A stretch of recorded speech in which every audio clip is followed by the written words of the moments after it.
अगर आप एक प्रोफेशनल आर्टिस्ट बनना चाहते हैं और आर्ट की फील्ड में बहुत अच्छा कैरियर बनाना चाहते हैं तो ये वीडियो बिल्कुल स्किप मत कीजिएगा, क्योंकि इस वीडियो में आपसे बात करने वाला हूँ कि एक प्रोफेशनल आर्टिस्ट बनने के लिए सबसे इम्पॉर्टेंट चीज़ क्या होती है। आज के टाइम पे अगर आपको किसी फील्ड में नॉलेज लेनी है तो वो आपको बहुत ईजिली अवेलेबल मिल जाती है सोशल मीडिया के प्लेटफॉर्म के थ्रू।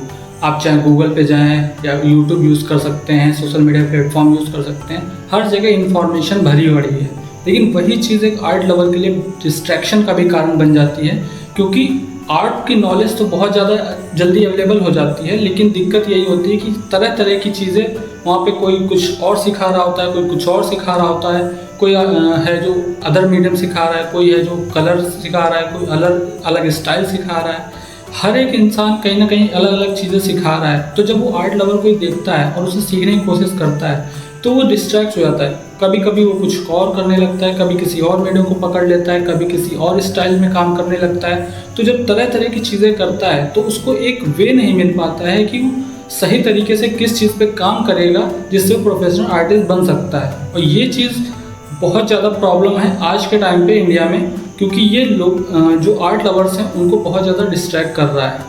तो आज के टाइम में सबसे ज़्यादा ज़रूरी ये है कि आर्ट लवर्स को सही डायरेक्शन मिले जिससे पे वो काम करके ईजिली आर्ट की फील्ड में आगे बढ़ सकें। तो ये बहुत ज़रूरी हो जाता है कि आर्ट लवर्स जो हैं वो भटके ना स्टार्टिंग से और किसी रैंडम मीडियम को पकड़ के काम ना करने लगे, क्योंकि वो उनके लिए डिस्ट्रैक्शन पैदा कर सकता है। तो सॉल्यूशन क्या है? तो सॉल्यूशन यही है कि उनको सबसे पहले हर एक आर्टिस्ट को आर्ट के फंडामेंटल्स पे काम करना चाहिए, क्योंकि बिना आर्ट के फंडामेंटल्स पे काम किए कोई भी प्रोफेशनल आर्टिस्ट नहीं बन सकता। और ये मैं नहीं कह रहा हूँ, बहुत सारे जितने नॉन आर्टिस्ट हुए हैं, हर एक नॉन आर्टिस्ट से जब आप बात करेंगे, उनके बारे में जानेंगे, उनके बारे में पढ़ेंगे, तो आपको यही मिलेगा कि हर एक आर्टिस्ट इसी चीज़ पे बात करता है कि अगर आपको आर्ट की फील्ड में बहुत आगे बढ़ना है तो आपको आर्ट के फंडामेंटल्स पे काम करना ही पड़ेगा।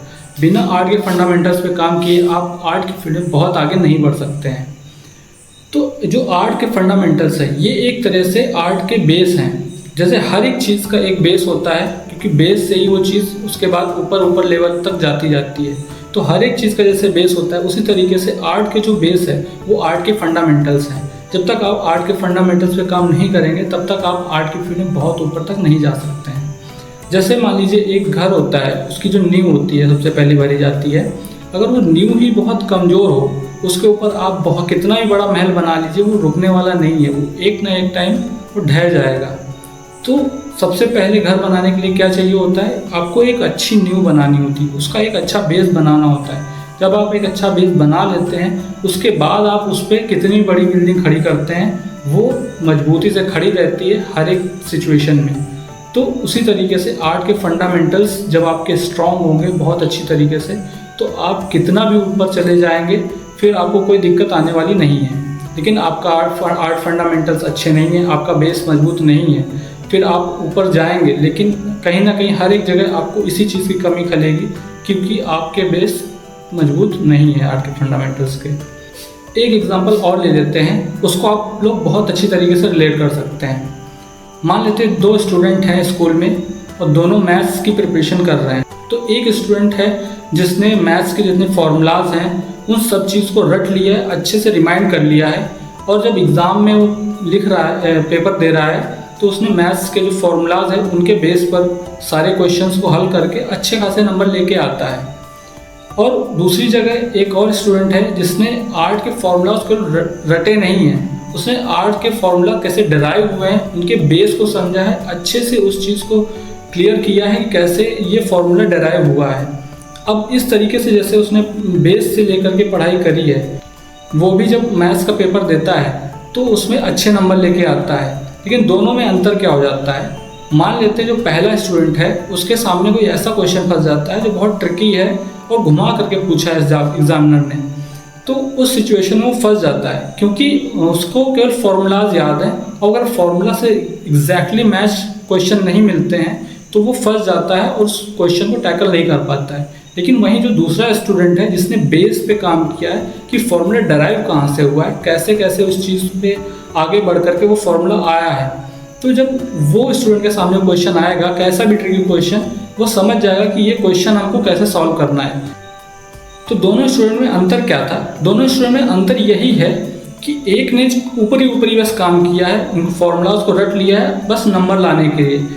जो दूसरा स्टूडेंट है उसने बेस पे काम किया है, वो फॉर्मूला कैसे ड्राइव हुआ उस चीज़ पे काम किया है। तो जो इंसान बेस पे काम करता है कहीं ना कहीं उस चीज़ पे बहुत ज़्यादा कॉन्फिडेंट हो जाता है। तो ऐसे ही अगर आपको किसी फील्ड में आपको वर्क करना है तो आपको उसके बेस पे काम करना ही पड़ेगा। मान लेते हैं आप जैसे कि कोई साइंटिस्ट बनता है, कोई डॉक्टर बनता है, या कोई भी फील्ड में कोई जाता है, बहुत अच्छे लेवल पे जब वो जाता है तो हमेशा बेस पे ज़रूर काम किया होता है।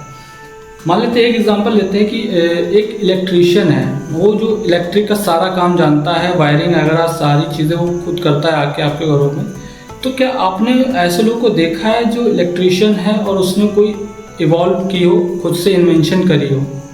मैंने तो नहीं देखा है। लेकिन अगर वहीं किसी ने इलेक्ट्रिक के प्रिंसिपल्स को समझा है, वो कैसे वर्क करती है, उसके पीछे की साइंस को समझा है, तो कहीं ना कहीं आगे चल के वो एक साइंटिस्ट बनता है और कहीं ना कहीं वो एक नई चीज़ों को इवॉल्व भी करता है। तो ये बेसिक फंडे हैं। अगर आपको किसी भी चीज़ में आगे बढ़ना है और उसमें नई नई चीज़ों को इवॉल्व करना है, नई नई इन्वेंशंस करना है, नई नई टेक्निक्स डेवलप करनी है, तो आपको हमेशा बेस पे काम करना पड़ेगा। जब तक आपका बेस मजबूत नहीं होगा तब तक आप नई नई चीज़ों को इवॉल्व नहीं कर पाएंगे, नई नई इन्वेंशंस उस फील्ड में नहीं कर पाएंगे। आपने देखा होगा कि जैसे कि बहुत सारे आर्टिस्ट हैं, उनकी नई नई स्टाइल्स हैं, नई नई टेक्निक्स का यूज़ करके वो चीज़ों को बना रहे हैं। वो टेक्निक्स डेवलप कैसे? उन्होंने कहीं ना कहीं बेस पे काम किया है बहुत समय तक और उन्होंने बेस को स्ट्रॉन्ग कर लिया है। उसके बाद उन्होंने नई चीज़ों को सीखना स्टार्ट किया, आगे बढ़े, प्रोफेशनल बने। उसके बाद उनके अंदर से नई नई चीज़ें निकल के आई क्योंकि उनके फंडामेंटल स्ट्रॉन्ग है, फिर वो कुछ भी कर सकते हैं। चलिए एक सिचुएशन ले लेते हैं। मान लेते हैं एक स्टूडेंट है जो कह रहा है कि मुझे आर्ट के फंडामेंटल्स पे काम नहीं करना है, मुझे तो सीधे पोर्ट्रेट्स बनाने हैं। उसने एक पोर्ट्रेट चुन लिया कि मुझे पोर्ट्रेट्स में मास्टर बनना है, बहुत अच्छा पोर्ट्रेट बनाना है और ये आर्ट के फंडामेंटल वगैरह पे मैं काम नहीं करूँगा। तो मान लीजिए वो पोर्ट्रेट्स पे काम करना स्टार्ट करता है, धीरे धीरे चीज़ें इवॉल्व करता है, आगे बढ़ता है। तो इसमें एक सिचुएशन ये है कि जो वो बिना फंडामेंटल्स के काम किए जब वो पोर्ट्रेट्स पे इम्प्रूवमेंट लाने की कोशिश करता है तो उसको बहुत ज़्यादा टाइम लग जाएगा। और कहीं ना कहीं जब मान लेते हैं बहुत ज़्यादा वर्क करेगा, बहुत टाइम के बाद जाहिर सी बात है कि उसके पोर्ट्रेट्स में इम्प्रूवमेंट होगी, बहुत अच्छा वो पोर्ट्रेट बनाएगा। लेकिन वहाँ दिक्कत ये होगी कि पोर्ट्रेट्स में वो वेरिएशंस नहीं डेवलप कर पाएगा क्योंकि उसने एक स्टाइल पे काम किया है, एक तरह से पोर्ट्रेट बनाने में उसने काम किया है। तो वो दूसरे स्टाइल में उतना कॉन्फिडेंट नहीं होगा, उसने दूसरी चीज़ें नहीं सीखी है, तो उसने पोर्ट्रेट में वेरिएशन लाना, इन सब चीज़ों पे काम नहीं किया है। उसने एक तरह की चीज़ पे काम किया है तो उस चीज़ में वो आगे बढ़ गया है। उसी जगह एक दूसरा शख्स है जिसने आर्ट के फंडामेंटल्स पे पहले काम किया है, उसके बाद उसने उस चीज़ को बहुत अच्छी तरह से स्ट्रॉन्ग कर लिया है। उसके बाद जा कर के उसने और चीज़ें सीखी हैं, अदर मीडियम सीखे हैं या कोई भी चीज़ सीख रहा है और उसमें आगे बढ़ता चला जा रहा है।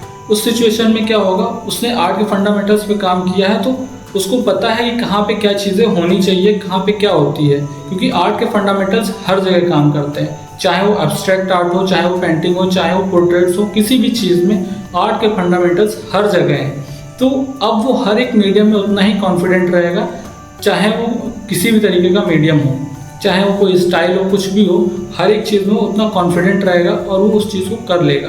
लेकिन वहीं जो पहला इंसान है जिसने आर्ट के फंडामेंटल्स पे काम नहीं किया है, वो अगर मान लीजिए कोई और चीज़ उसको मिल जाती है काम करने के लिए तो वो उस पर इतना कॉन्फिडेंट नहीं रहेगा क्योंकि उसने एक चीज़ बस सीखी है, वो पोर्ट्रेट्स बना लेता है लेकिन उसके अलावा और कोई चीज़ों पे काम नहीं किया है। तो जब कोई और चीज़ मिलेगी तो वो घबराहट होगी उसके अंदर, उतना वो कॉन्फिडेंट नहीं रहेगा। वहीं दूसरा जो है जिसने आर्ट के फंडामेंटल्स पे काम किया है, वो हर एक मीडियम, हर एक स्टाइल, हर एक चीज़ पे काम करने में उतना कॉन्फिडेंट रहेगा तो वो इजीली कर लेगा और वो आगे बढ़ता चला जाएगा। तो यही एक डिफरेंस होता है जिसने आर्ट के फंडामेंटल्स पे काम किया होता है और जिसने आर्ट के फंडामेंटल्स पे काम नहीं किया होता है। एक चीज़ आप लोगों ने और देखी होगी कि मान लेते हैं एक आर्ट वर्क है, बहुत अच्छा आर्ट वर्क है और कोई नॉन आर्टिस्ट है जिसको आर्ट की उतनी समझ नहीं है, वो उस आर्ट वर्क को देख रहा है तो उस आर्ट वर्क को देख के बहुत ज़्यादा अमेज हो जाएगा कि ये आर्ट वर्क किस तरीके से उसने बनाया होगा आर्टिस्ट ने, कि इतना सुंदर लग रहा है और उसके पीछे की टेक्निक्स हैं वो देख करके कि ये तो पॉसिबल ही नहीं है, ऐसा उसके दिमाग में आता है। लेकिन वहीं एक ऐसा आर्टिस्ट है जिसने फंडामेंटल्स पे काम किया है, फंडामेंटली बहुत स्ट्रॉन्ग है, वो ईजिली समझ सकता है कि इस आर्ट वर्क में किस तरीके से काम किया गया है। वो जान सकता है कि कहाँ पे कितनी वैल्यूज़ इसने दी है, वैल्यूज़ में किस तरीके से वेरिएशन किया है, कॉम्पोजिशन क्या यूज़ किया है उसने, और क्या पर्सपेक्टिव रखा है। ये सारी चीज़ें वो ईजिली जज कर सकता है और उस टेक्निक को भी समझ सकता है कि इसने किस तरीके से क्या क्या चीज़ें टेक्निक यूज़ करके इस पेंटिंग को बनाया होगा। लेकिन वहीं जो एक नॉन आर्टिस्ट है या फिर जिसने फंडामेंटली उस चीज़ पे काम नहीं किया है आर्ट पे, तो कहीं ना कहीं देख करके उतना उस चीज़ को एक्सप्लेन नहीं कर पाएगा, उतना उस डेप्थ में नहीं जा पाएगा। एक चीज़ और आप लोगों ने देखी होगी कि एक पोर्ट्रेट है जो बहुत करोड़ों में इसकी कीमत है, और उसे एक नॉन आर्टिस्ट या फिर जिसको आर्ट में उतनी समझ नहीं है वो देख रहा है और वो सोच रहा है कि इस आर्ट में ऐसा क्या खास है जो इतनी ज़्यादा इसकी कीमत है। उसको ऐसा कुछ खास नहीं लग रहा होता है कि इसकी इतनी कीमत हो सकती है। तो कहीं ना कहीं ये इस चीज़ को दर्शाता है कि उसके पास आर्ट की उतनी नॉलेज नहीं है कि वो उस आर्ट वर्क को उतना समझ पाए। वहीं एक प्रोफेशनल आर्टिस्ट है या फिर जिसने आर्ट में अच्छा काम किया है, आर्ट के फंडामेंटल्स के स्ट्रॉन्ग हैं, तो वो उस चीज़ की बारीकियों को आराम से समझ सकता है कि इस आर्ट वर्क में उसने क्या क्या काम किया है, आर्टिस्ट ने क्या चीज़ें उसने यूज़ करी हैं, किस टेक्निक को यूज़ किया है, तो वो ईजिली समझ सकता है। और वहीं कई बार आर्ट लवर्स होते हैं जो आर्ट करना पसंद करते हैं, वो भी अगर ऐसा कुछ बात करते हैं कि इस पेंटिंग में ऐसा कुछ खास नहीं लग रहा है कि इतनी कीमत होनी चाहिए इसकी, तो कहीं ना कहीं वो भी उसी कैटेगरी में है कि उनके पास आर्ट की अच्छी नॉलेज नहीं है, उन्होंने बेस पे काम नहीं किया है। अगर आपका आर्ट फंडामेंटल अच्छा होगा तो आर्ट को आप अच्छे से समझ पाएंगे, उसमें क्या क्या चीज़ें उस आर्टिस्ट ने यूज़ करी है उस चीज़ को भी समझ पाएंगे। तो सिंपल सी चीज़ ये है कि आर्ट के फंडामेंटल्स सबसे ज़्यादा इम्पॉर्टेंट है एक आर्टिस्ट बनने के लिए। तो इतना कुछ समझने के बाद अगर आपको लगता है कि आप आर्ट के फंडामेंटल्स को सीखना चाहते हैं, तो आने वाली वीडियोस में मैं आर्ट के फंडामेंटल्स पे और ज़्यादा इन डेप्थ में बात करूँगा। आपको बताऊँगा कौन कौन से आर्ट के फंडामेंटल्स होते हैं, आपको कैसे कैसे उन आर्ट के फंडामेंटल्स पे काम करना है और अच्छे से इस चीज़ को स्ट्रॉन्ग करना है।